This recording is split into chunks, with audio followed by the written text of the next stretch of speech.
Brilliant, you guys are doing exceptionally well. Okay, so what we're going to do now, you guys have done a really amazing job going through those first couple of tips, but now I want to share with you some really powerful additional tips. So I'm quickly going to describe what those tips are, and then we'll go through each tip in detail as we come across it, right? So the first one is, you want to prepare to follow up with customers between sales calls. Now think about that. Every single day you go out and about, you go do your stuff. And remember, you always have to be early at a customer. So if you're going to arrive early, what are you going to do? If you're going to arrive at a customer 15 minutes early, what are you going to do for those 15 minutes? So what I do every single night is I invest some time and I prepare. Who am I going to call?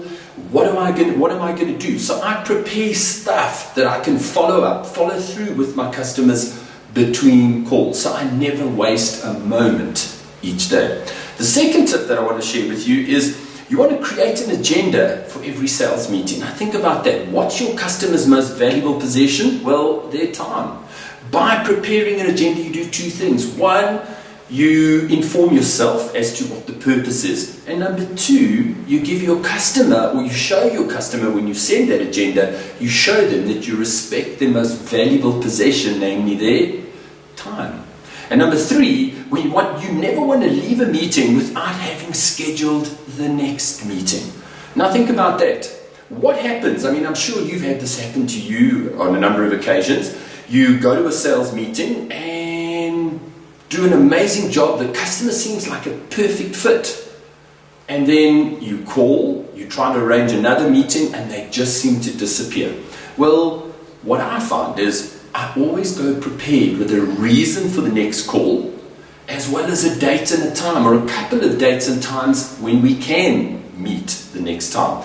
Because the moment you leave that customer, getting hold of them and arranging another meeting is extremely difficult. So always have a purpose for the next call and a date and a time, because that way you're sure that you're going to get to see the customer again. Next, you want to send an SMS to the customer after every meeting. Why do I say SMS? Well, it's older technology. People tend to read SMSs. If you feel WhatsApp would be better for you because it's more used, it's something that your customers are more likely to use rather than an SMS, that's up to you. But the concept is sound. So what you want to do is after every single meeting, as you get to your car, you send an SMS and you say to the customer, thank you for the meeting. This is the outcome of the meeting. These are the next steps, and this is the date of the next meeting. So it's all about staying connected with the customer and consistently making sure that at every point you're adding value. Next, you want to always tell people when you'll call back. Now think about it, right? So let's say you've arranged a meeting, and you know what that Pareto principle is: 80% of the people will still hold the meeting, but 20% of the people are going to cancel the meeting even though you made the meeting before you left the previous meeting. Well, those 20% of people, when you're phoning and you're trying to make an appointment with them, be sure that you are very specific about when you're going to call back. Because think about it, what do most people think? If I ignore a salesperson long enough, they'll go away. Well, you won't, right? You say to the person, I will call you back on Wednesday at 1 p.m. At Wednesday at 1 p.m. you call them back and you say, hi, it's Wednesday at 1 p.m. You're not available. I'll be calling you back on Thursday at 2 p.m. Amazing things happen because you are so specific, and you show them that when you say you're going to call back, you call back, i.e. you demonstrating trust. Your customers, by the third, or I find fourth, or the latest, by the fifth call, something amazing happens. They actually take your call. You want to reduce the risk of meeting with you, because think about it. Whenever a customer or a salesperson asks a customer for a meeting, what happens? Well, they see a whole hour out of their day. Well, what you need to do is, first of all, you prepare an agenda so you know exactly what you need to cover. You don't waste time.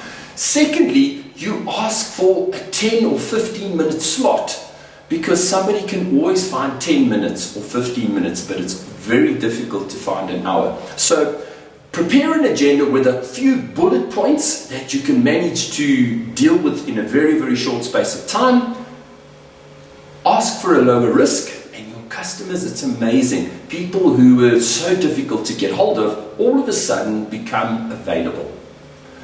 And then finally, you want to schedule time daily to carry out all your crucial sales-specific activities. Now, isn't it amazing? One of the crucial things that we as salespeople need to do is add value to our customers. But isn't it amazing? Life happens. Challenges happen. Selling, our day-to-day activities get in the way of us doing those crucial things, like finding innovative ways to add value to our customers, making sure we create an unforgettable customer experience. So be sure that you schedule time to add value. You schedule time to connect with your customers. You schedule time to make sure that you do all of those sales-specific, crucial sales activities every single week. And when you carry out these few tips and you combine them with those previous tips that I've shared with you, you will see in a very, very short space of time, you'll see remarkable improvements in your sales success and results.